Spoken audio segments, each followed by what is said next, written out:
What keeps successful people ahead? Have you ever wondered what keeps successful people consistently ahead of others or ahead of the game?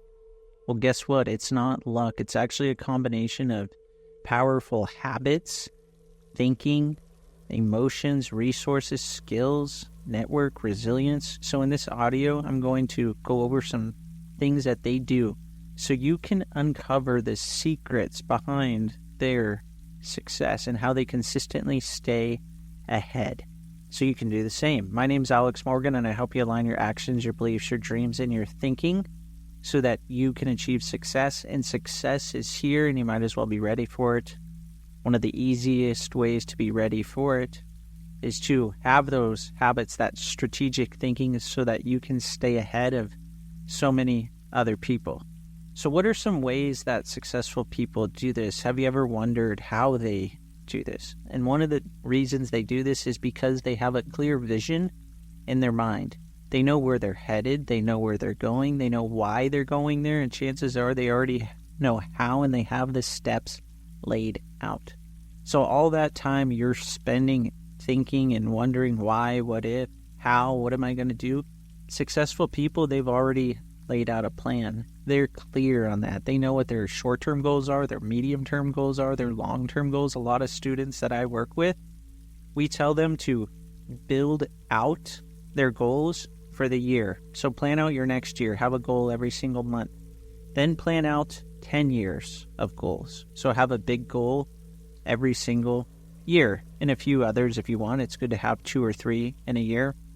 And then, this is where it surprises most people, build out 90 years. Because you may find that 90 years, what you put in those decades far in advance, when you plan those decades, you're going to actually end up achieving it a lot quicker.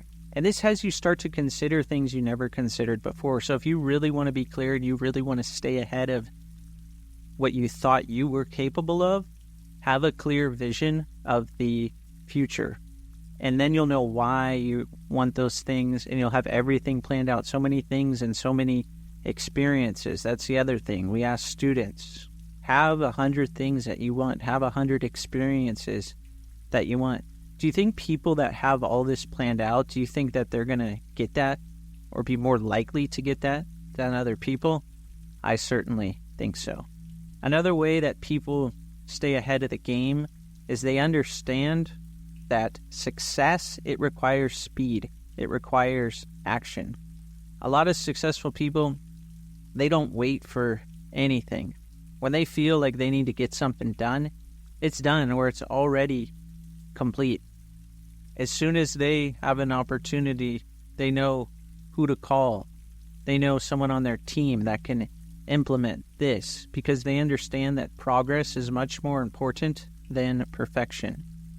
A lot of people, they're waiting for that perfect moment to do something. A successful person, they're taking action. They know that even if something is imperfect, they're going after excellence, because they're going to do their absolute best at that task, that day, that week, that month, that year, that decade, whatever it is. Remember, they have everything planned out, and they're going to take action to do whatever it takes to get that thing, that experience for them. They also understand along with that is success, it's built on failure. It's built not even on failure, because there's really no such thing as failure. There's only feedback. So they know that they're going to get plenty of feedback along the way. Every time that they take action and something doesn't go as planned, they're going to actually get success faster the next time, because they've already taken those steps. So many people that are just starting out and wondering, oh, should I do something? What should I do? Do something, because you're going to find out what's working for you and what doesn't work for you, or what works for other people and doesn't work for other people. And then you can use that as a stepping stone to achieve things much more quickly and efficiently the next time. All those mistakes, all those things that happen that don't go as exactly as you think they should have the first time, they're going to go right the next time, and your success is going to start to really compound, so you get it faster and faster. So that's the wonderful thing about success, is the more action you take, the more times you may fail. And the more you fail, the more you're going to get success. And the more you're going to get success, the faster it's going to come for you.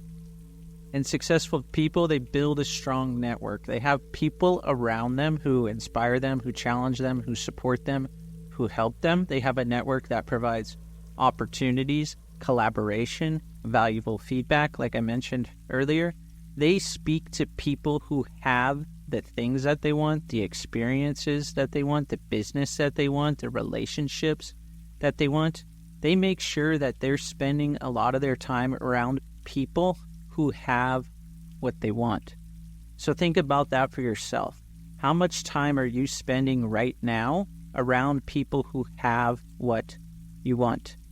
And included in this strong network, successful people, they stay ahead because they're not afraid to ask for help. A lot of people who don't have what they want, they're so afraid to ask for help. Successful people, they pay for coaching. They pay for mentoring. They understand that the quicker they can get something, the more successful they're going to be. I know plenty of colleagues, they constantly are investing in themselves. I'm investing in myself as well. I just did a training not too long ago. I flew all the way from Greece to the US to take a training because I wanted to do the training, and I'm excited to do the next one when they offer it. When something is offered, are you going to take the opportunity? Or are you going to decide to do it? Are you going to see the new possibilities? Or are you going to not pay for it, not take that chance, not take that risk? So successful people, they invest in themselves, and that's part of taking calculated risks. That's how they stay ahead of the game. Because every time you take a calculated risk, you're stepping outside of your comfort zone. And when you take risks in a thoughtful way, in a strategic way, where you're weighing potential outcomes against the various challenges or other choices, chances are you're going to enter the hyper growth zone. And what is that? That's more than the growth zone. This is where you can take small, calculated risks, and you can get rewards bigger than you ever thought possible. So taking calculated risks, or taking risks generally, a lot of the things that I've achieved and a lot of the things that people have achieved that I know, students of mine, clients of mine, it's all because they decided to take a risk. Every time you meet someone new, you take a new opportunity. It's a risk because you're not exactly sure what's going to happen. However, if you have that clarity in your mind and you're deciding that you want to do something and you're giving yourself permission and you're telling yourself that you're going to do whatever it takes, chances are you're going to be able to achieve that, all because you decided and gave yourself permission to take that risk. So these are some of the things that successful people do to stay ahead of the game. So this is where you really need to ask yourself, and you should have been thinking about this the whole audio as well. What's one or two of these things that you can really implement over the next week, over the next month, over the next year? A lot of people think that they need to just do a habit for a couple weeks and it's a habit. When you really do something for a whole year, that's when it really starts to become really, really ingrained in your mind. And the unconscious mind, it loves repetition. It needs repetition for a habit to be installed. So what are you going to do here? You're going to take risks? Are you going to have a clear picture of everything that you're doing? What's going to be most important to you? Building a network. What is it? So decide right now and give yourself permission to do that for an extended period of time. Because I'm sure, as you're listening to this, if you decide for the next year to do something, maybe it sounds a lot, but remember, I said make a year plan. Have a goal every single month. So it's like you have little checkpoints along that year. So think, if you were to network for a whole year, what's something that you can achieve this month, next month, the month after that? And how are you going to reward yourself? Showing your unconscious mind that what you're doing is really working. That's the part of it that's really, really fun. So think of what you want to do, how you're going to reward yourself, and what goals you're going to achieve along the way. And definitely, if you need help with any of that and planning this out, reach out to me. All my information will be in the description of the audio. Thanks so much for listening. Definitely share this with someone who you think will benefit And go ahead and like the audio and subscribe to the channel if you haven't already. I really appreciate everyone subscribing lately. It really helps me to keep making content every single day. I love making this content. So if you have any suggestions or any questions, definitely drop a comment. And drop a comment below. Let's build some community here and see what thing you're going to stick to so that you can stay ahead of so many other people, create your ideal future and predictable results. Thanks so much for listening, and I hope to see you on the next video or the next audio.